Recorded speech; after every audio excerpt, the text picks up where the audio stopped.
just as popular, there's just fewer of us. We're wearing you out. Gotta be in it for the long run. It's a marathon. Who knows?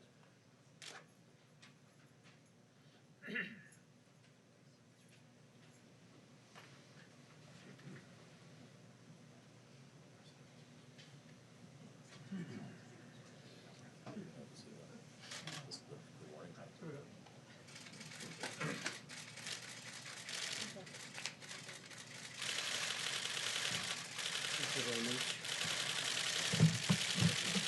Thank you.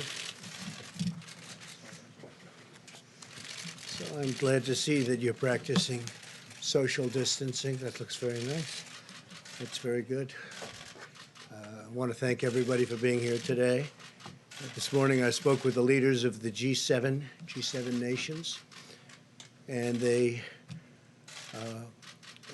really had a good meeting. I think it was a very, very productive meeting. I also spoke with our nation's governors. And this afternoon, we're announcing new guidelines for every American to follow over the next 15 days as we combat the virus. Each and every one of us has a critical role to play in stopping the spread and transmission of the virus. We did this today. This was done by a lot of very talented people, some of whom are standing with me, and that's available. And Dr. Birx will be speaking about that in just a few minutes. It's important for the young and healthy people to understand that while they may experience milder symptoms, they can easily spread this virus, and they will spread it indeed, putting countless others in harm's way. We especially worry about our senior citizens. The White House Task Force meets every day and continually updates guidelines based on the fast-evolving situation that this has become all over the world. It's all over the world. It's incredible what's happened in such a short period of time. On the guidelines of the task force, the new modeling conducted by Dr. Birx, and our consultation with governors, we've made the decision to further toughen the guidelines and blunt the infection now. We'd much rather be ahead of the curve than behind it, and that's what we are. Therefore, my administration is recommending that all Americans, including the young and healthy, work to engage in schooling from home when possible, avoid gathering in groups of more than 10 people, avoid discretionary travel, and avoid eating and drinking at bars, restaurants, and public food courts. If everyone makes this change or these critical changes and sacrifices now, we will rally together as one nation, and we will defeat the virus, and we're going to have a big celebration all together. With several weeks of focused action, we can turn the corner and turn it quickly. A lot of progress has been made. I'm also pleased to report today that a vaccine candidate has begun the phase 1 clinical trial. This is one of the fastest vaccine development launches in history, not even close. We're also racing to develop antiviral therapies and other treatments, and we've had some promising results, early results, but promising, to reduce the severity and the duration of the symptoms. And I have to say that our government is prepared to do whatever it takes. Whatever it takes, we're doing. We're doing it in every way. And with that, I'd like to just introduce Dr. Birx, who's going to discuss some of the things that we strongly recommend. Thank you. Thank you, Mr. President.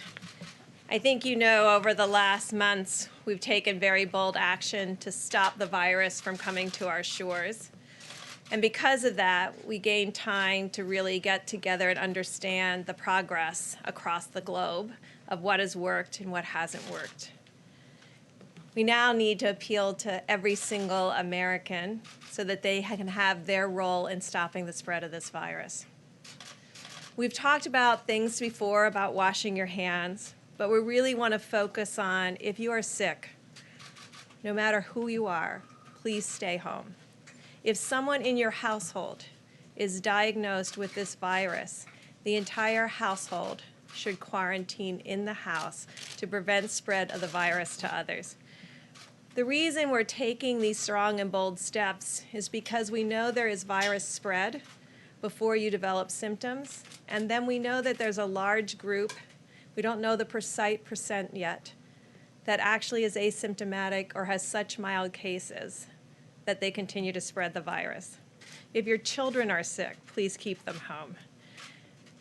Now to our older population or those with pre-existing medical conditions, everyone in the household needs to focus on protecting them. Everyone in the household. I want to speak particularly to our largest generation now, our millennials. I have the mom of two wonderful millennial young women who are bright and hardworking, and I will tell you what I told to them. They are the core group that will stop this virus. They are the group that communicates successfully, independent of picking up a phone. They intuitively know how to contact each other without being in large social gatherings. We're asking all of them to hold their gatherings to under 10 people, not just in bars and restaurants, but in homes. We really want people to be separated at this time, to be able to address this virus comprehensively that we cannot see, for which we don't have a vaccine or a therapeutic. The only thing we have right now is the amazing ingenuity and compassion of the American people. We're appealing to all Americans to take these steps, to protect each other, and to ensure that the virus doesn't spread. These guidelines are very specific, they're very detailed. They will only work if every American takes this together to heart and responds as one nation and one people to stop the spread of this virus. Thank you.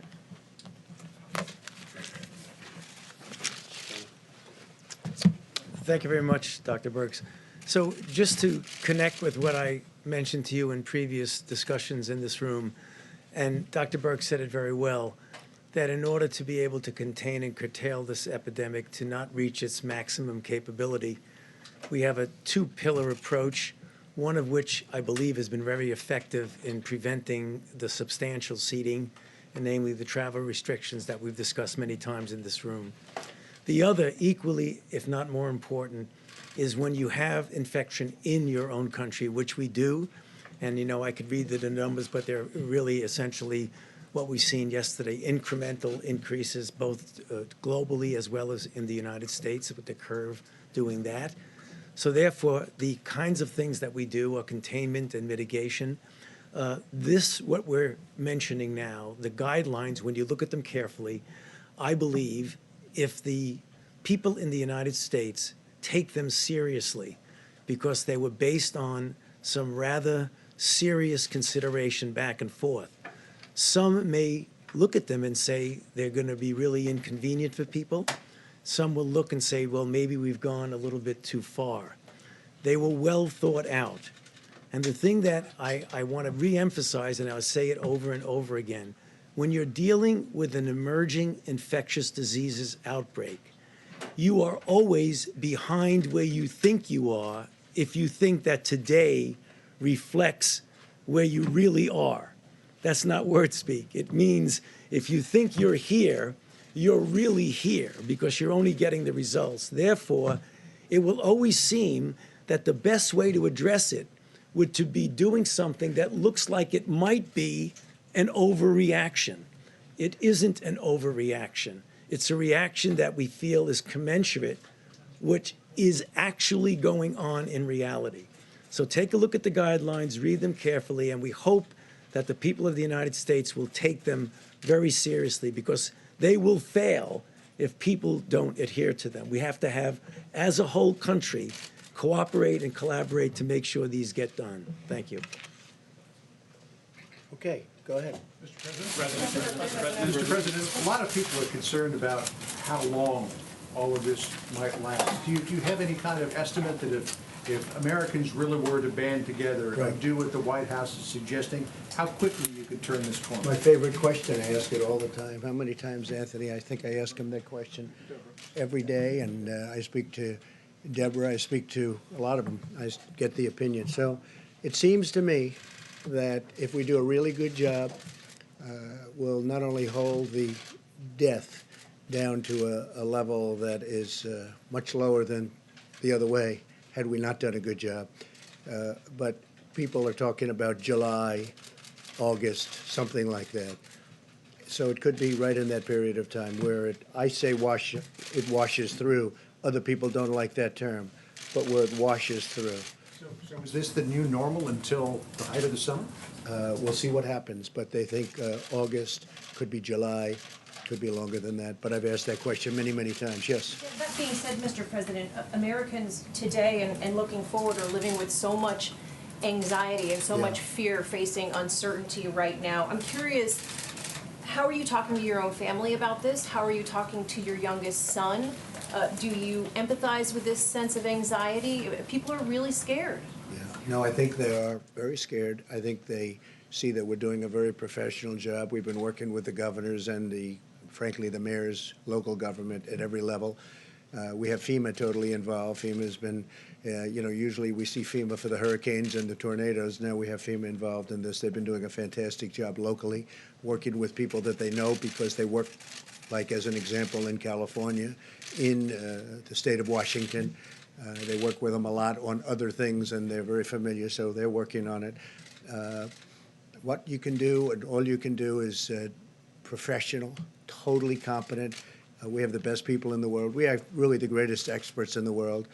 And someday soon, hopefully it'll end and we'll be back to where it was. But this came up, it came up so suddenly. Look, you were surprised. We were all surprised. We heard about it. We heard about reports from China that something was happening, and all of a sudden, we did make a good decision. We closed our borders to China very quickly, very rapidly.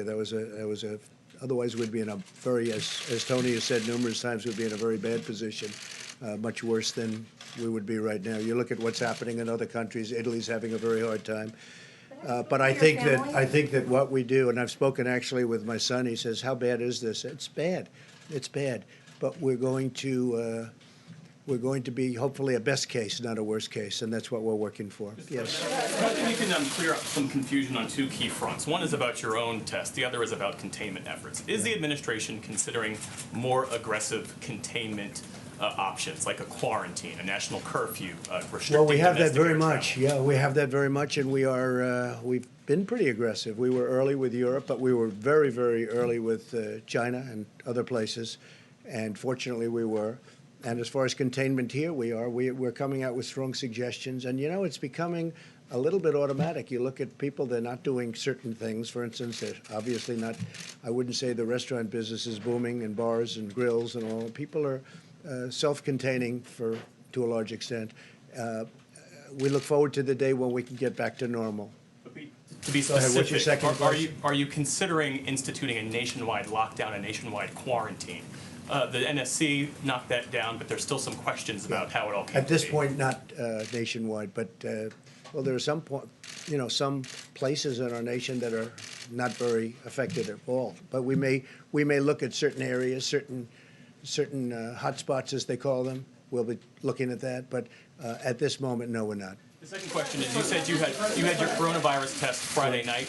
The White House doctor's office put out a statement around midnight Friday saying that no test was indicated. So when exactly was your test administered? Well, I sir? had my test. I was late Friday night, and the reason I did it was because I had no symptoms whatsoever. So the doctor said, "You have no symptoms, so we don't see any reason." But when I did the press conference on Friday, everybody was going crazy. Did you do the test? Did you do the test? So very late on Friday night, I did the test. And he may have put out, or the doctor may have put out something I don't know what time the letter went out. Maybe it was put out by somebody else. But the results came back, I believe, the following day. And we tested negative. But the question is, how could the White House doctor's office say a test wasn't indicated, implying that you hadn't had one when in fact you had? Well, I told them that, and I went totally by what they said, the doctors, more than one. They said you don't have any of the symptoms. They checked what you're supposed to check, and that I didn't have symptoms. But I did a test late on Friday night, and it came back probably 24 hours later or something. They sent it to the labs, came back later. Yeah, please. Mr. President, you had a teleconference with the nation's governors today. Yeah. And in that teleconference, you told them if they need things like respirators or masks to try to get it on their own. What did you mean by that, and what will the federal If they can government get do to them help? faster by getting them on their own, in other words, go through a supply chain that they may have, because the governors, during normal times, the governors buy a lot of things, not necessarily through federal government. if they're able to get ventilators, respirators, if they're able to get certain things without having to go through the longer process of federal government. We have stockpiles now, and we're ordering tremendous numbers of ventilators, respirators, masks, and they're ordered, and they're coming, and we have quite a few at this point. I think, Mike, we have a lot. But if they can get them directly, it's always going to be faster if they can get them directly if they need them. And I've given them authorization to order directly. Go ahead, please. Mr. President, one of the big weaknesses in our healthcare system is surge capacity for medical facilities. And I wanted to ask what precautions, what planning is being done to get China was able to build hospitals in a matter of days. Are you prepared to use the Corps of Engineers or FEMA to start building surge capacity that we may need in a couple weeks? Well, first of all, we hope we don't get there, and that's what we're doing, and that's why we're taking a very strict look at this. But we also are looking at areas, and not only looking, we're expanding certain areas. We're taking over buildings that aren't used. We're doing a lot in that regard. We hope we don't have to get there, but we are doing a lot in that regard. Mr. President, could you clarify something? These guidelines say stay home if you're sick. Yesterday, the Vice President said no one should worry about losing a paycheck if they stay home when they're sick. But the House bill exempts companies of 500 employees or more from the paid sick leave requirement, and that's 54% of the American workplace. Why is it a good idea to only require small businesses to provide paid sick leave? Well, we're looking at that, and we may be expanding that. We are looking at that. We want fairness. We want it for everybody. No, we're looking at that through the Senate, because as you know, the Senate is now digesting that bill. So we may very well be adding something on that. Okay? Good question. Two questions here, Mr. President. One, going off of what he was asking, how many ventilators and how many ICU beds do we have right now, and will it be enough? I could get back to you with that number. We've ordered a lot. We have quite a few, but it may not be enough, and if it's not enough, we will have it by the time we need it. Hopefully, we won't need them. And you'll give us the exact number? Yeah, we'll be able to because give so far, you. they have not given us an exact Well, number. we can give you a number. If it's important, we'll give you a number. Go ahead. Okay. And yesterday, you said that this was under tremendous control. Do you want to revisit that statement if we are going to be experiencing this until July or August, 5 more months ahead of right where we are When I'm now? talking about control, I'm saying we are doing a very good job within the confines of what we're dealing with. We're doing a very good job. There's been a tremendous amount of the way they're working together. They're working hand in hand. I think they're doing really a great job. And from that standpoint, that's what I was referring to. Yes, Steve, go ahead. You're not saying it's under control, right? I'm not referring to it, meaning the. Yeah, if you're talking about the virus, no, that's not under control for any place in the world. I think I read. You had said it was, I think so I just wanted read. to No, I clarify. didn't. I was talking about what we're doing is under control, but I'm not talking about the virus. Yes, please. The stock market took another hit today. Is the U.S. economy heading into a recession? Well, it may be. We're not thinking in terms of recession. We're thinking in terms of the virus. Once we stop, I think there's a tremendous pent-up demand, both in terms of the stock market and in terms of the economy. And once this goes away, once it goes through and we're done with it, I think you're going to see a tremendous surge. Are you looking at any domestic travel restrictions? I know that's been on the table before, but is that firming up at all? We're not really. We hope we don't have to, Steve. We think that hopefully we won't have to do that, but it's certainly something that we talk about every day. We haven't made that decision. Mr. President, can I ask you, doctors and nurses in this country are telling us across the board that they're terrified of this virus, of the fact that they might get it, of the fact that they might take it home to their families. What can you say to assure healthcare providers in this country that the federal government is doing something today to ensure that they get personal protective equipment to protect themselves and their families? Well, I think the federal government is doing everything that we can possibly do. We made some very good early decisions by keeping people out, by keeping countries out, certain countries where the infection was very immense. I notice a lot of people are talking about South Korea because they've done a good job on one side, but on the other side, tremendous problems at the beginning. They had tremendous problems and great numbers of death. I think that we've done a fantastic job from just about every standpoint. With that being said, you look, no matter where you look, this is something, it's an invisible enemy. And, but we are speaking all the time, not only with the people, but also the professional people, the nurses, the doctors. They have been doing a fantastic job. We are also working very much on getting them the kind of equipment that they need. And for the most part, they either have it or they will be getting it. But remember this, We want the governors, we want the mayors, we want them locally, from a local standpoint, because it can go quicker. We want them to work. And we had a great talk with the governors today. I think it was a really great talk. There's a tremendous coordination. There's a tremendous spirit that we have together with the governors. And that's pretty much, for the most part, bipartisan. Yeah. Mr. President, you told John that you think this could wash through, as you said, July, August. You just told Steve when he asked you about a possibility of recession, you said it may be. I'm curious, if there is a recession, when do you think that might hit? Well, I don't number one, determine recession.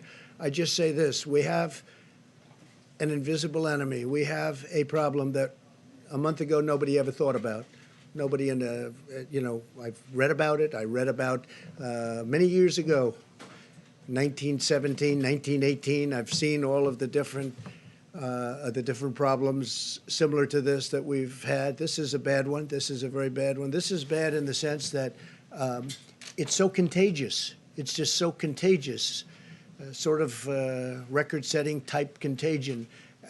And the good part is the young people they do very well, and healthy people do very well. Very, very bad for older people, especially older people with problems. My focus is really on getting rid of this problem, this virus problem. Once we do that, everything else is going to fall into place. Yes, please. Mr. President, a lot of rumors last night that you were going to put in a national curfew, or some kind of texting. I've been reading. I've been watching. Right, exactly. Me too. Your people were saying this is a foreign disinformation campaign. Is that what's going on? Are people messing with us on the internet? Well, I don't know. I mean, that I can't tell you if they are or not. And, I think a lot of the media actually has been very fair. I think people are pulling together on this. I really think the media has been very fair. I think it could be that you have some foreign groups that are playing games, but it doesn't matter. We haven't really determined to do that at all, and hopefully we won't have to. That's a very big step. It's a step we can take, but we have not decided to do it. Jennifer, go. Mr. President, two things, one on airlines and one on Jeff Bezos. Can you talk a little bit specifically about what you'd like to do to help the airlines, first of all? And then second of all, we heard that Jeff Bezos has been in contact with the White House daily. Can you say what he's been asking for or proposing? Well, I've heard that's true. I don't know that for a fact, but I know that some of my people have, as I understand it, been dealing with them or with him, and that's nice. We've had tremendous support from a lot of people that can help, and I believe he was one of them. As far as the airlines are concerned, we're going to back the airlines 100%. It's not their fault. It's nobody's fault unless you go to the original source, but it's nobody's fault. And we're going to be in a position to help the airlines very much. We've told the airlines we're going to help them. They want $25 billion. Well, we're going to be helping. We're going to be backstopping the airlines. We're going to be helping them very much. It's very important. What do you do about the stock market, sir? $25 billion for the passenger carriers and $4 billion for cargo. We're going to be looking at it very strongly. We have to back the airlines. It's not their fault. In fact, they were having a record season. Everybody was. They were having record seasons, and then this came out, and it came out from nowhere. So not their fault, but we're going to be backing the airline, yeah. The stocks continue to fall today. Would the White House support negative rates? Best thing I can do for the stock market is we have to get through this crisis. That's what I can do. That's the best thing we can do. That's what I think about. Once this virus is gone, I think you're going to have a stock market like nobody's ever seen before. Thank you, Mr. President. People be voting tomorrow, Mr. President? Mr. President, the other day you said you don't take He'll be back in a second. He'll be back in a second. I think the question that I think maybe John asked about until July, the guidelines are a 15-day trial guideline to be reconsidering. It isn't that these guidelines are now going to be in effect until July. What the president was saying is that the trajectory of the outbreak may go till then. Make sure we don't think that these are solid in stone till July. Yeah. That would be the outside number. Yeah. Mr. President, you've been criticized. Hold on 1 second, please. Go ahead. To follow up, Senate Republicans, do you want Senate Republicans to change the package that passed the House last week, even though you I think they may decided make it on even better. Look, they're working together very well with the House. They're working very much in unison, like the question before. They're working to only enhance it and make it better and make it fair for everybody, and that's what we're looking to do. So we may go back and forth with the House a little bit, but both will be in a very positive fashion. Please. Yeah, Mr. President, these new guidelines say avoid social gatherings in groups of more than 10 people. The CDC's recommendations yesterday were for people to avoid gatherings of more than 50 people. What's evolved in you and your team's thinking in just the past 24 hours? And also, what exactly do you need to see in a stimulus Well, let me bill? just have the professionals answer that. Would you like to do that? Great. Thank you, and thank you for that question. So we have been working on models day and night around the globe to really predict, because some countries in our very early stage, like the United States, we've been working with groups in the United Kingdom. So we had new information coming out from a model, and what had the biggest impact in the model is social distancing, small groups, not going in public in large groups. But the most important thing was if one person in the household became infected, the whole household self-quarantined for 14 days, because that stops 100% of the transmission outside of the household. And as we talked about early on, it's silent. We had another silent epidemic, HIV. And I just want to recognize the HIV epidemic was solved by the community, the HIV advocates and activists who stood up when no one was listening and got everyone's attention. We're asking that same sense of community to come together and stand up against this virus. And if everybody in America does what we ask for over the next 15 days, we will see a dramatic difference, and we won't have to worry about the ventilators, and we won't have to worry about the ICU beds, because we won't have our elderly and our people at the greatest risk having to be hospitalized. PPE, Dr. Birx, can we ask you to comment on the equipment, Doctor? Go ahead. Yes, Mike, please. Thank you, Mr. President.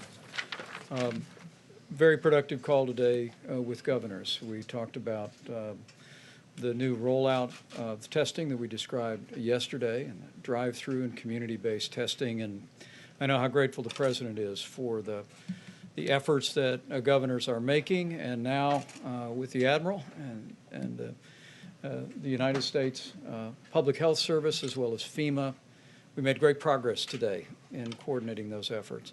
But the other issue that was raised with the President today was personal protective equipment. And the reason I mentioned testing is because one of the recommendations that we have for states is that these remote testing sites make a priority of two groups. One would be people over the age of 65 that have symptoms. We don't want them to go to hospitals or emergency rooms. We want them to go to a remote site in a parking lot or at a isolated community location. But the other category is our healthcare workers. We want to make sure that our healthcare workers have the opportunity to be tested, and using that new high throughput test that the President arranged with our major commercial labs, we'll be able to do that much more expeditiously. So we're putting a real priority on our extraordinary healthcare workers that are at this very hour coming alongside people that are struggling with the coronavirus and people that are concerned that they may have been exposed. The other piece is we're grateful that the legislation passed by the House of Representatives includes liability protection for N95 masks produced by companies like 3M in Minnesota, by Honeywell. Literally tens of millions of masks are produced every year for industrial purposes, for construction. But the health experts say they can be used just as readily to protect healthcare workers from respiratory ailments. 3M and other companies were not able to sell those to hospitals, but the President negotiated with the Democratic leadership of the House and Senate. We've added a provision to the bill that will literally, from one company alone, add another 30 million masks per month back to the marketplace. We're strengthening the supply chain, and healthcare workers around America can be absolutely certain that the President and our entire team are going to continue to put the health of America first and put first our healthcare workers across this country that are meeting the needs of the people of our country. Mr. Vice President, how many test kits have been sent out and how many people can actually be tested? I think the Admiral can answer that. And you might want to talk about the roving also. So thank you very much for that. As we talked about yesterday, we're really entering a new phase of testing. At first, we were at the initial phase where the CDC-developed test was only available in public health laboratories in the CDC. Works very well for a few thousand tests per day after it gets running. We're now moving into a phase that the big commercial laboratories with high throughput screening have availability. So as we talked about last week, because of the historic efforts of the FDA, a Roche test, and as the President predicted, a Thermo Fisher test were both produced last week under an emergency use authorization. 1.9 million of those tests will be sequentially into the ecosystem this week. From the information we have right now, 1 million tests are available with all the reagents, everything ready to go, primarily at the reference labs called Quest, LabCorp, and a couple others. Now, it doesn't matter if they're not in your neighborhood, because every day when people get tests, a little white box goes out in front, it gets shipped by an incredible distribution system, the test result, and it's electronically reported. So these are available to people nationwide. We expect more and more than 1 million coming on board this week as the reagents come up and as people with the testing capacity validate that in their own hospitals and other places. And in the future, we expect at least 2 million next week and at least 5 million the week thereafter. There are also a whole growth of what's called laboratory determined testing or laboratory-derived testing, where individual laboratories, because of the regulatory deregulation of the FDA, can develop their own tests and start using them. So if you're a CLIA-certified lab with complexity, you can do that. So the point is, testing is now entering sort of what we normally do in the healthcare system, where big labs in a high throughput basis receive these through normal channels. So that part of it is really underway. But do you know how many Americans have actually been tested? Do you have a number? There is a number. I don't have that number because I've been working on setting up this distribution system. So this is where we are. The state and public health laboratories in the CDC are published every day on the CDC website.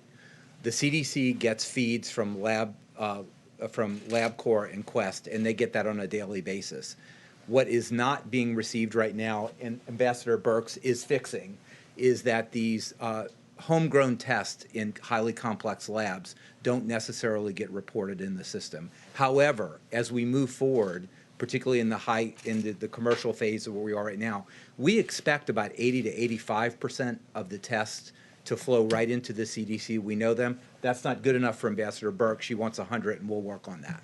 Sir, are you So I think just to put it a different way, a lot of testing has been going on, and I don't believe anybody's been able to do what we're doing and what we will be doing. And let me just say that we talked about the drive-through testing yesterday. I want it to be clear to everybody, this is just another tool for states and local public health systems and healthcare systems to use. It's not replacing testing that goes on in a doctor's office or in a hospital, or if you go to your doctor and wants to get tested in that office. This is just another tool that we're helping the states to have. And again, as we talked about, this is modeled on the FEMA-based points of distribution system optimized for testing. We expect this week, we now have gear, people being shipped right now today that will be in over 12 states with multiple sites, many of states having multiple sites, to start augmenting the local capacity and really providing the state and the local people what they need as another way for people to get tested. So this has never been done before. That's never been done, and certainly not on a level like that. And I will say that I think I can speak for the professionals that if you don't have the symptoms, if your doctor doesn't think you need it, don't get the test. Don't get the test. I think that's very important. Not everybody should run out and get the test. That's right. But we're able to handle tremendous numbers of people. John? Mr. President, earlier today, Governor Cuomo of New York said that he believes that hospital capacity soon will be overwhelmed and implored you to call on the Army Corps of Engineers to build temporary facilities to house patients. Is that something we're looking into it? We've heard that. We've heard it from really two places. There are two places that have specifically, New York being one, and we are looking into it very strongly. Yeah. Steve, go ahead, please. Sir, how have you changed your own behavior to take account of this virus? Are you washing your hands more? Oh, I've always washed my hands a lot. I wash my hands a lot, probably, maybe if anything more, certainly not less. What was it like taking the test? something I want to do every day. I can tell you that. It's it's a little bit of good doctors in the White House, but it's a test. It's a test. It's a medical test. Nothing pleasant about it. You had said that in a tweet that Governor Cuomo should be doing more. I think he can do more. What specifically but I think should he be doing? I think he can do more, and it's an area of the country that's very hot right now. I think New Rochelle, and a place I know very well. I grew up right near New Rochelle. I think it's an area that has to be tamped down even more because it's a hotbed. There's no question about it. So I think they can look at doing it. But we're getting along very well. We've had a very, in fact, I noticed he made some statements just now that the relationship with the federal government has been good. The federal government has done everything they've wanted us to do. But we can. I think it's very important that all of the governors get along very well with us and that we get along with the governors, and I think that's happening. Mr. President, that people shouldn't. I have Mr. President. The defense secretary and the assistant defense secretary have decided to separate and be in a bubble to avoid the spread of the disease and to protect the chain of command. Is that something you and the vice president should be doing? And has there been any talk about having to have a 25th Amendment? Well, we haven't thought of it, but I will say this, that we're very careful. We're very careful with being together. Even the people behind me they've been very strongly tested. I've been very strongly tested, and we have to be very careful. But everybody should be vigilant. We have to be vigilant. Yeah, Thank you, Mr. President. Two simple questions for you, Mr. President. Go ahead, please. Two simple questions for you, Mr. President. Hold it before you. Okay. I don't know if this is a question for you or for Dr. Birx, but Dr. Birx said that it is the millennials who are going to lead us through this, and that now is the time to look out for the older people in our home. Older might be a state of mind, not necessarily an age. So for those millennials of us who have parents who are in their 50s, 60s, 70s, what is older? What should we tell them at this point? Well, if I was Dr. Fauci, I would tell you there's a physiologic age and a numerical age. So older people with pre-existing conditions. And what do we mean by that? Significant heart disease, significant kidney disease, significant lung disease, any immunosuppression, any recent treatment for cancer, any of those pieces in any household. Now, why do I think the millennials are the key? Because they're the ones that are out and about. And they're the most likely to be in social gatherings. And they're the most likely to be the least symptomatic. And I think we've always heard about the greatest generation. We're protecting the greatest generation right now, and the children of the greatest generation.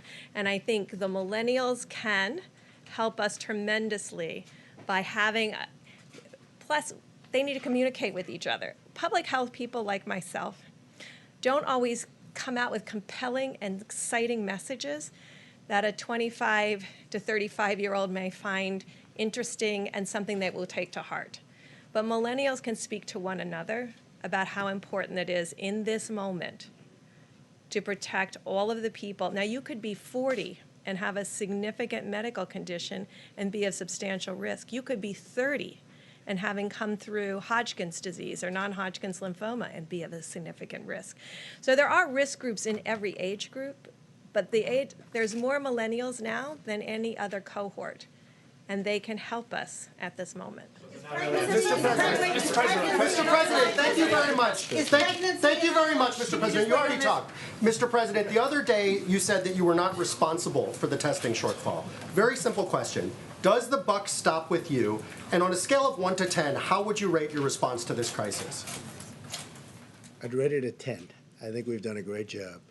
And it started with the fact that we kept a very highly infected country, despite all of even the professionals saying, no, it's too early to do that. We were very, very early with respect to China. And we would have a whole different situation in this country if we didn't do that. I would rate it I would rate ourselves and the professionals. I think the professionals have done a fantastic job.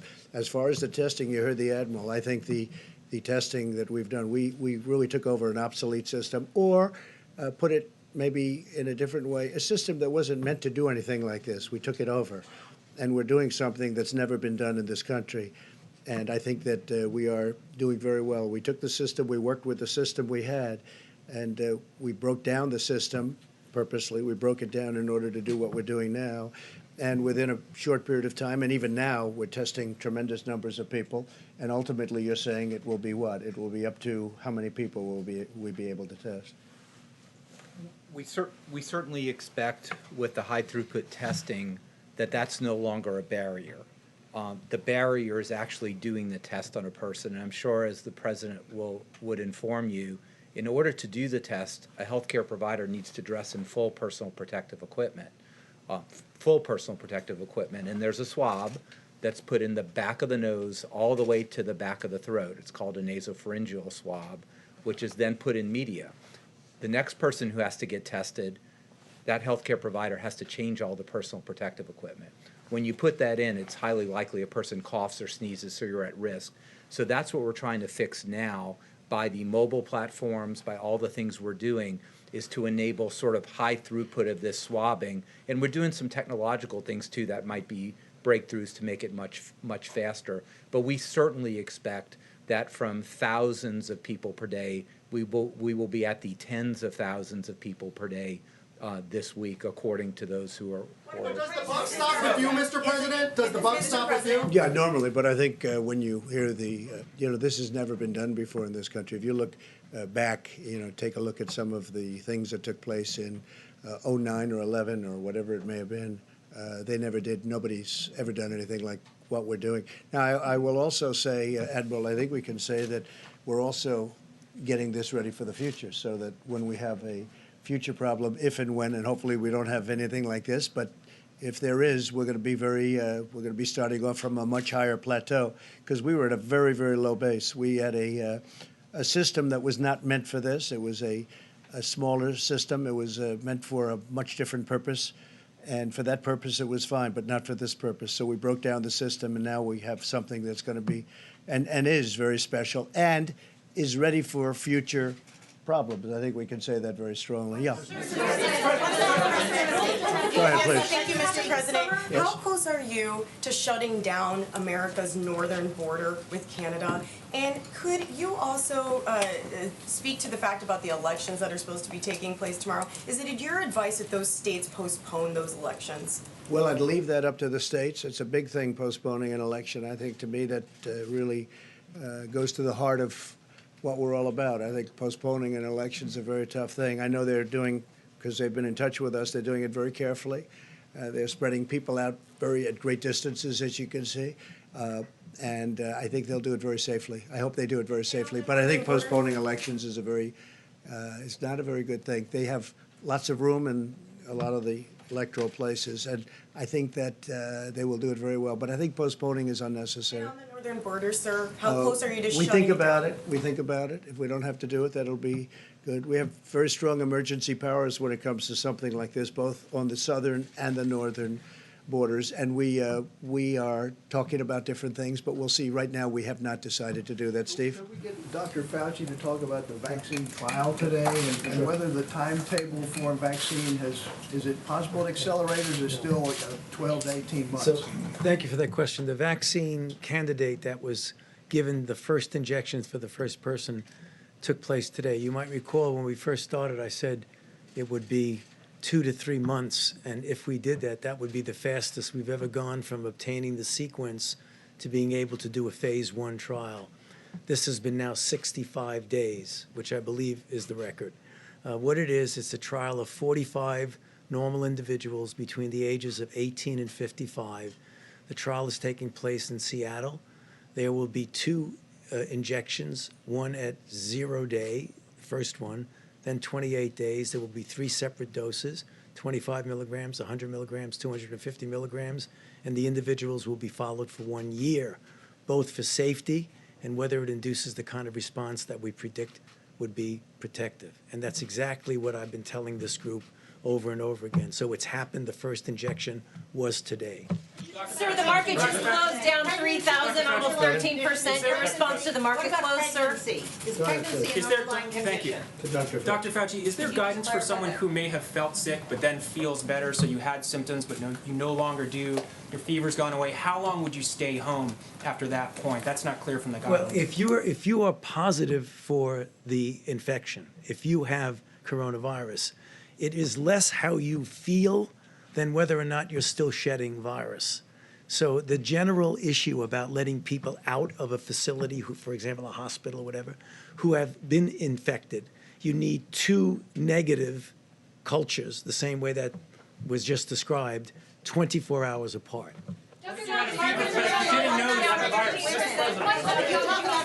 no, the market will take care of itself. The market will be very strong as soon as we get rid of the virus. Yes. Can you clarify about pregnant women? Is that an underlying, because the UK said today that pregnancy was one of those underlying conditions. Do we say that too? There's very little data in pregnant women. I think about a week ago, I said the reports that came in from China, from the Chinese CDC, of the 9 women who were documented to be pregnant and have coronavirus in their last trimester, delivered healthy children, and they themselves were healthy and recovered. That is our total sample size, and we will be getting more data from countries. While countries are in the midst of this crisis, like Italy, I try not to bother them frequently to get us their data. We try to get it just weekly from the countries that are in the midst of responding to the epidemic, so that their focus is on their individuals in their country.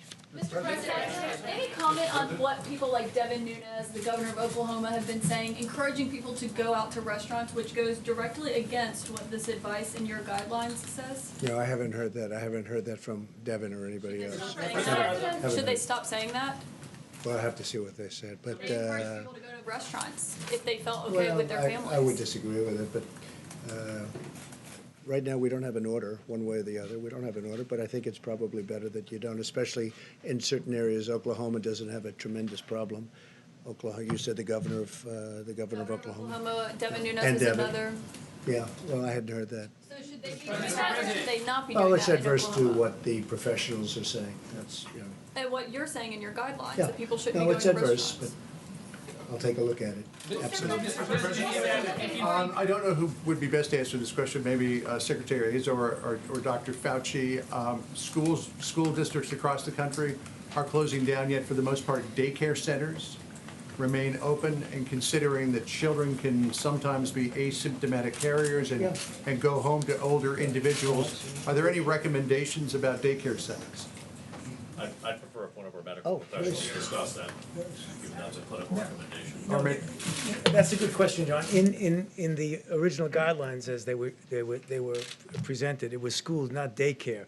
I think it's very important. We should probably, if we have not discussed that, go back and discuss that in some detail about whether or not that's equivalent to school. It's a good question. The question about the sort of underlying public health strategy behind some of these guidelines, telling people to avoid restaurants and bars is a different thing than saying that bars and restaurants should shut down over the next 15 days. So why was it seen as being imprudent or not necessary to take that additional step? To let him speak. The small print here, it's really small print. In states with evidence of community transmission, bars, restaurants, food courts, gyms, and other indoor and outdoor venues where groups of people congregate should be closed. So, Mr. President, are you telling governors in those states then to close all their restaurants? Well, and we their haven't bars? said that yet. Why We're not? recommending, But if but you we're think this will recommending work. things. No, we haven't gone to that step yet. That could happen, but we haven't gone there yet, please.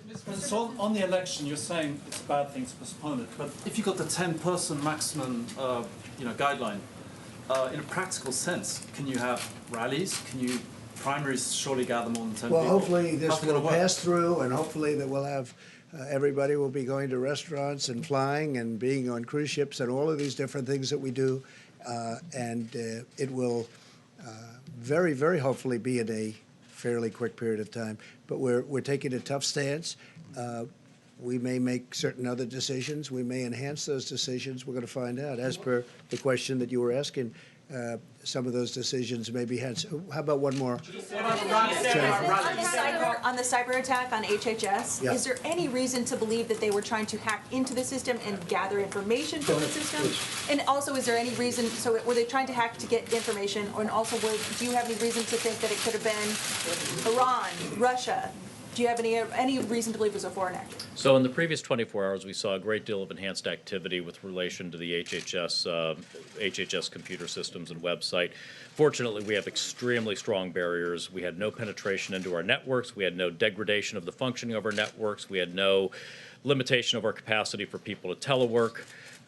We've taken very strong defensive actions. The source of this enhanced activity remains under investigation, so I wouldn't want to speculate on the source of it, but there was no data breach or no degradation in terms of our ability to function and serve our important mission here. Thank you. Mr. Vice President, have you been what are you tested looking yet? for in another Sir, have stimulus you been package, tested? sir? Could you speak to that? One thing Mike just said, it's very important to get out that this is for the next, what we're talking about, much of what we're talking about is for the next 15 days. Mike, go ahead. Mr. Vice President, have you been tested? I've not been tested yet. I'm in regular consultation with the White House physician, and he said I've not been exposed to anyone for any period of time that had the coronavirus, and that my wife and I have no symptoms. But we're checking our temperature regularly every day, and we'll continue to follow guidance, which I think may be a good place to land at the end of the day. And that is, as we expand testing rapidly around the country through the new public-private partnership that the President facilitated, we want the test to be available for people who have symptoms, people who have symptoms and are in vulnerable populations, and our healthcare workers, to make sure that they can have the peace of mind that they're doing their jobs and they're properly protected. And so our best counsel, the counsel of the experts, is if you have a question, call your doctor, call your healthcare provider, ask whether or not you should be tested, and that's what my family's doing as well. Let me just emphasize one more point, if I can. The President asked the task force to continuously review the data and the information that we have, not only in this country, but from around the world, to give the best guidance to state leadership and local healthcare leadership and all of the American people about how to keep themselves, their family, and their community safe. This guidance for the next 15 days is what our experts say is the best opportunity we have to lower the infection rate over the entire course of the coronavirus. Just as the President did by suspending travel from China, just as he did with travel advisories and screening from Italy and South Korea, just as we've done with Europe and at midnight tonight with the UK and Ireland. We'll continue to take very decisive steps to lower the spread of the coronavirus. But we want every American to know, and we would ask all of you in the media to spread the word of the American people that this is advice on behalf of the President of the United States to every American, what you can do over the next 15 days to prevent the spread of the coronavirus. And we're calling on every American to do your part, because together we'll get through this and we'll find our way forward. Mr. President, Just one more, Steve, go ahead, please. Mr. President, what do you think of the G7 Yeah, video we had a conference G7. today. What was the upshot of It that? And was, are you still going to be able to meet at Camp David? I think Well, it it's looks in like June. it. And are you We're- confident in their responses, as you are with I'm Europe? very confident in there. They're in a position that some of them are in a rough position, if you look at a couple of them, and some are heading toward pretty rough territory. We had a very good conference. It was a teleconference. Everybody was on the phone, every leader. And almost 100% was devoted to the subject that we're talking about today. And they are working very hard. And they're very concerned, obviously, but they're working very hard. But I would say just about all of it was, Steve, all of it was devoted to what we're talking about. Hold that summit at Camp David? I think so. I mean, so far it seems we didn't even discuss that. It's still a ways off, but it was a very good discussion, and they have. There's a great camaraderie. There's a great togetherness. I think I can say that very, very strongly. Thank you all very much. Thank you. Thank you very much. For the airline, do you think there's going to be a bailout?